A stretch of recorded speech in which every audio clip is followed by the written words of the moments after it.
Kan aku di manajerial, Heeh. ya saya ngatur manajemen nih gitu. Pelayanan gitu. Tapi maksudnya tetap praktek sebagai dokter ya? Ada, tapi tak batasin. Lebih tak arahkan ke telemedicine. Jadi nggak perlu ini pakai gitu. Iya. Cuman ya ada beberapa informasi yang dibutuhkan dokter yang nggak bisa dapat dari telemedicine. Cuman ya tak usahakan karena ya untuk melindungi pasiennya sendiri dan tenaga kesehatan gitu. Oh gitu. Telemedicine ini apa ya? Telemedicine itu pertemuan virtual antara dokter dengan pasien. Gitu. Di undang-undang tenaga kesehatan itu udah resmi. Jadi termasuk dalam salah satu bentuk pemeriksaan. Jadi itu diakui sah. Secara hukum pun sah. Tuh. Berarti ke dokter nggak perlu datang ke tempatnya? Nggak perlu. Tuh. Jadi di era sekarang ini rumah sakit ya nggak cuma rumah sakit sih, semua instansi kesehatan itu harus benar-benar mikir caranya gimana ya supaya bisa tetap melayani pasien dengan manusiawi, tapi tetap melindungi dokter dengan pasien dan tenaga kesehatan lain. Itu. Jadi sebisa mungkin kalau tidak perlu pertemuan tatap muka dengan pasien, lebih baik dari telemedicine. Itu layanan udah dibuka sih, dan udah banyak rumah sakit yang udah pakai itu. Iya, aku kan lihat ini ya, perkembangan teknologi itu kan ada ke arah situ. Yang tak lihat itu ada namanya glass teknologi. Jadi glass teknologi itu gini, misalnya Cece nih dokter di sini ya di Keraksan, aku dokter di Surabaya. Kadang kita nangani pasien nggak bisa sendirian, butuh pertolongan dokter lain. Pakai namanya teleconference. Jadi aku bisa bantu pasiennya Cici juga. Kita ngoperasi bisa berdua bareng. Oh ini harus gini, jadi aku ngasih instruksi. Apa arahnya nanti ke sana? Boleh, Van. Jadi pasien itu kan punya hak ya, termasuk hak untuk meminta second opinion. Jadi boleh meminta pendapat dari dokter lain. Meskipun dokternya itu tidak ada di rumah sakit itu. Gitu. Dan itu biasanya dari kenal ya. Jadi kayak aku dengan guru-guruku dulu itu bisa aku nanyain, ada kasus kayak gini dokter, ini sebenarnya saya apakan dulu, udah dicoba terapi ini tapi nggak bisa, enaknya gimana kayak gitu. Bisa Van. Jadi apa ya, di zaman modern kayak gini tuh pasien tuh pinter-pinter loh Van. Ya toh, pinter-pinter. Semua informasi bahkan anak-anak pun itu udah bisa akses semua informasi tentang penyakit, diagnostik, pemeriksaan penunjang. Kalau aku sakit ini, aku mesti periksa apa ya? Itu mereka udah pinter-pinter gitu loh. Cuman masalahnya ada sisi kemanusiaan dari dokter yang nggak bisa digantikan teknologi. Contohnya apa ya? Contohnya pemeriksaan fisik misalnya. Pemeriksaan fisik. Kalau kamu baca dari internet, asma itu sebabnya ini. Contoh ya kalau kasus asma. Asma itu sebabnya ini. Nguranginya dengan ini, obatnya ini. Itu kan benar-benar 1 + 1 sama dengan 2. Tapi kalau di kedokteran itu art, jadi seni. Kedokteran itu seni Van. Kalau aku ngobatin pasien asma aku pakai ini, dokter lain belum tentu ngobatin pasien yang sama dengan obat yang sama. Jadi punya feel sendiri-sendiri. Aku merasa kalau pasien ini akan cocok pakai obat ini. Dokter lain belum tentu gitu. Kadang-kadang Van, ada yang gini, aku diobatin dokter itu pakai obat itu. Terus si pasien tuh tanya ke aku, bener Tasan kalau aku dapat obat ini? Bener-bener aja gitu loh. Di kedokteran tuh gak ada yang salah gitu. Selain harus menghormati sejawat juga yang kenapa kok harus mengambil keputusan itu, kita nggak bisa langsung ngejudge sejawat itu obatmu salah, nggak bisa, karena saya nggak mereksa. Padahal untuk menentukan diagnostik atau terapi itu kan harus dari anamnese, dari tanya jawab gini ya, anamnese, terus dari pemeriksaan fisik, meriksa head to toe dari ujung rambut sampai ujung kaki, ada pemeriksaan penunjang, baru diagnostik dan tata laksana. Kayak gitu. Lah kalau dia dapat obat itu dari dokter A yang memeriksa dia head to toe, lalu dia tanya ke saya, ya saya pasti akan bilang betul. Lah aku nggak meriksa Van, dia cuma tanya, kan nggak bisa gitu juga, gitu. Ada lagi Van, kalau misalnya teman gitu, tolong baca dong hasil labku, aku mesti ya apa? Terus terang aku bingung, karena itu tadi ya, pemeriksaan itu nggak cuma dari pemeriksaan penunjang. Pemeriksaan itu dari anamnesa, tak ulangi lagi, pemeriksaan fisik, pemeriksaan penunjang, diagnostik. Kalau pasien nunjukkan ke saya, dok, ini hasilku, aku minum obat apa? Bingung dokter. Karena banyak yang hilang dari rangkaian pemeriksaan itu. Namanya juga pemeriksaan penunjang, jadi saya edukasi. Pak, Bu, ini pemeriksaan penunjang. Namanya juga penunjang, gak ada ini sebenarnya gak apa-apa loh. Dievaluasi dulu anamnesanya dulu gimana, pemeriksaan fisiknya, keluhan yang paling harus ditangani dulu itu apa gitu.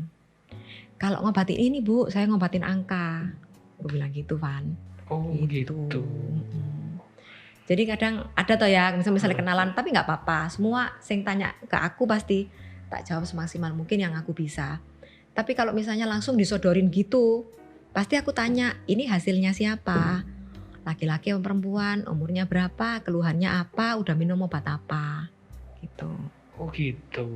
Loh berarti gini ya, misal kayak tadi ya, kolaborasi ya antara dokter satu dengan dokter yang lain.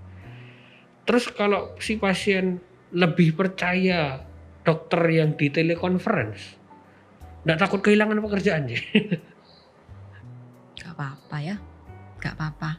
Jangan lupa ya, sugesti itu masuk dalam pengobatan. Jadi kalau percaya atau beriman sama itu obat atau sama itu dokter, sembuh Van, gitu. Jadi sugesti yang positif. Makanya kalau mengobatin pasien itu pun nggak cuman ini Pak obatnya minum ya sehari 3 kali, nggak boleh gitu. Jadi kita harus jelaskan kenapa sih Bapak itu kok harus percaya dengan obat saya. Pak, sampean tuh sakitnya ini, sampean harus minum obat ini kerjanya gini.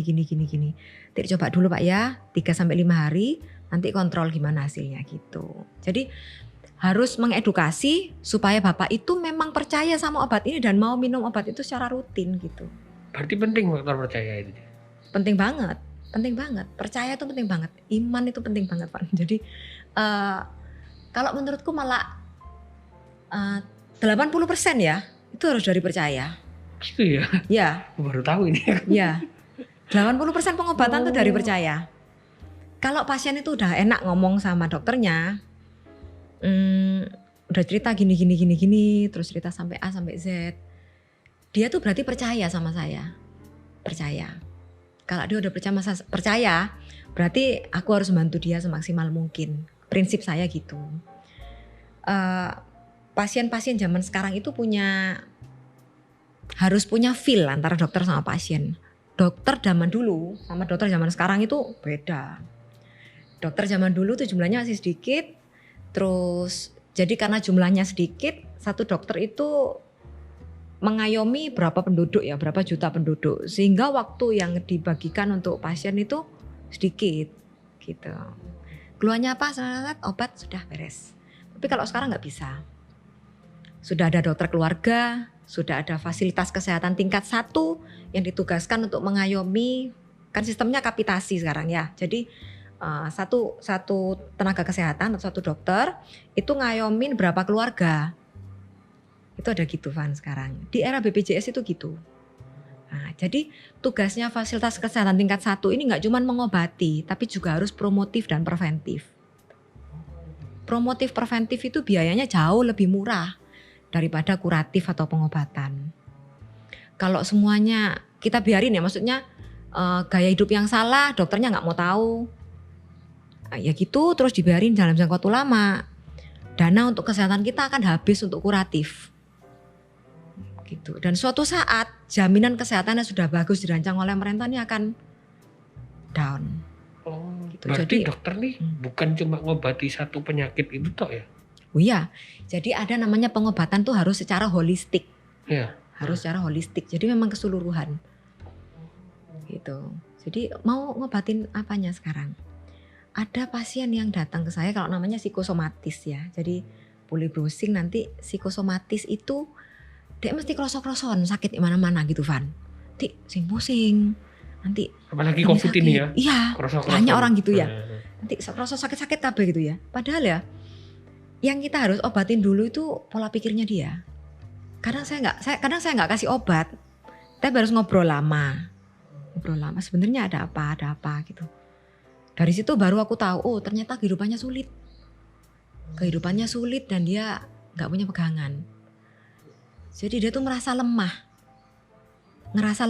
jadi ngerasa badannya sakit semua. Sakit sungguhan gitu. Jadi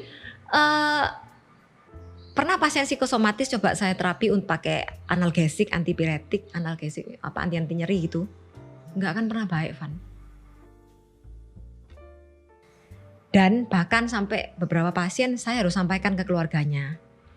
Mamamu itu gini loh, kamu nggak pernah ngajak ngomong atau apa gitu. Karena kalau dokter ngobatin sendiri nggak bisa. Pasti butuh support dari keluarga. Oh, boleh ya gitu ya? Boleh banget. Harus apa sekarang ini? Harus gitu? Ya, kalau untuk pasien-pasien yang memang butuh pengawasan dari rumah, misalnya untuk pasien TB yang butuh pengobatan 6 bulan, itu kan kita harus minta tolong sama keluarga. Awasin ya anaknya minum apa enggak gitu. Pastikan nanti pada bulan sekian, tanggal sekian obat ini habis. Itu support dari keluarga juga penting. Itu. Luas ya berarti sekarang. Luas banget. Ini gara-gara ini kan berkembang tak lihat ya. Berkembangnya ini apakah gara-gara bisnis atau memang ilmu pengetahuan yang berkembang? Yang berkembang ini apa maksudnya? Maksudku gini, tadi kan pola dokter mengobati pasien itu kan beda dengan dulu. Kalau dulu kan langsung cepet ya. Nah, tak langsung kasih obat ini selesai. Nah, sekarang kan enggak. Ternyata kan harus ditanyai dulu. Terus harus bangun komunikasi dulu sampai punya feel kan tadi kan. Nah, perkembangan ini gara-gara faktor bisnis atau gara-gara faktor ilmu pengetahuan yang berkembang? Enggak ada. Jadi gini, bukan dua-duanya Van. Yang pertama itu pakai hati sebenarnya ya. Kalau kita udah punya feel sama pasien, pasti kepingin tahu tak obati itu sembuh apa enggak. Jadi nggak usah disuruh pun, pasti perawat saya akan tanya telepon, Pak Bu, hari ini waktunya kontrol, sudah enak apa belum? Sama kayak kalau teman kita sakit Van, misalnya kamu udah ngasih tahu, coba deh minum ini gitu. Terus habis itu ketemu lagi kan kamu pasti tanya toh, ya apa minum obat yang tak kasih itu, enak apa enggak kan pasti kepingin tahu kondisinya. Ya seperti itu. Yang pertama pakai hati Van. Terus yang kedua itu juga ada dalam tuntutan akreditasi rumah sakit. Jadi kalau di akreditasi rumah sakit itu pelayanan yang diberikan pasien itu berkelanjutan. Jadi bukan cuma pasien pulang dari rumah sakit sudah bye, enggak. Tapi harus dipantau pasien itu datang kontrol apa tidak. Gitu. Kalau misalnya pasien tidak datang kontrol harus dievaluasi. Semua ada datanya. Jadi contoh pasien yang melahirkan atau pasien yang seksio di rumah sakit, itu ada datanya kan per bulan ya. Berapa persen sih yang datang kontrol? Itu harus dievaluasi oleh instansi kesehatan. Oh ternyata yang datang kontrol cuma 40%. Loh 60%-nya kemana ya? Lukanya sudah sembuh? Apa? Gitu. Kita harus by phone. Ibu kok gak datang kontrol? Iya saya ke dukun sini aja deket. Loh harus dievaluasi. Kenapa bisa gitu? Apa kepercayaan masyarakat atau dia ternyata lebih nyaman sama dukun, ternyata dia melahirkan di rumah sakit disuruh mertua misalnya gitu. Atau gini misalnya, oh ndak wes ndak apa-apa kok, aku nggak datang kontrol misalnya gitu. Jadi setiap bulan tuh memang ada data berapa yang melakukan tindakan di rumah sakit, berapa persen yang datang kontrol, kenapa kok tidak datang kontrol misalnya. Iya mbak, saya belum datang kontrol, suami saya masih kerja luar kota, mau di home care bu, sampai seperti itu. Jadi instansi kesehatan tuh harus benar-benar perhatian ke pasien tuh sampai segitu Van. Misalnya rumahnya jauh ya, di Tiris apa di gunung gitu, kita harus tawarkan, ibu mau di home care, loh bisa tambah, oh bisa, oh yaudah nanti ini tak kirim bidan ya ke sana ya, untuk home care ya. Oh bisa gitu. Gitu. Oh. Jadi kita harus benar-benar ngiring pasien sampai sembuh. Iya. dulu itu gini, pas aku kuliah ya kan, IT itu ada soal sistem informasi rumah sakit, yaitu mencakup semua. Oh iya Van, ada Kayak namanya pabrik, SIM, iya SIM SIM. RS. Heeh. Oh Ivan Wales belajar itu juga. Iya, Oh. harus bangun itu dulu. Dulu memang Mm-mm. bagian dari tugas. Nah, itu kan tak lihat ini lama-lama rumah sakit nih mau ndak mau butuh IT. Ya Iya kan, tak harus. lihat toh. Berarti secara ndak langsung ya, backbone dari rumah sakit nih IT kan. Iya ndak nih? IT memang harus ada di struktur organisasi rumah sakit. Jadi ya memang harus ngikutin perkembangan zaman ya. Heeh. Jadi keseluruhan rekam medis yang ada di rumah sakit itu ada di IT sekarang. Poinku itu gini deh. Kalau tak lihat perkembangan teknologi, kayak tadi sing tak bilang kelas teknologi, itu kan ngarah ke sana, ngarah ke rumah sakit. Nanti orang itu kayak nggak butuh dokter. Bahkan dia datang ya, kayak ada pasien tuh, misal dia ada masalah di otak, dia cuma tidur, di screening sama komputer, ketahuan masalahnya apa, sing ngobatin pun robot. Selesai itu masalah. Nggak bisa. Nggak bisa ya? Nggak bisa. Yakin nggak bisa sih? Nggak bisa. Harus butuh Sampai manusia. kapanpun nggak ada yang bisa menggantikan manusia, Van. Gitu ya? Nggak ada yang bisa menggantikan manusia. Iya. Seandainya robot bisa mengobati tapi dia nggak punya hati. Oh. Robot nggak bisa follow up pasien sampai kayak gitu. Iya. Menurutku sih. Karena itu tadi, pengobatan itu seni. Pengobatan itu humanis, harus holistik, harus pakai hati gitu.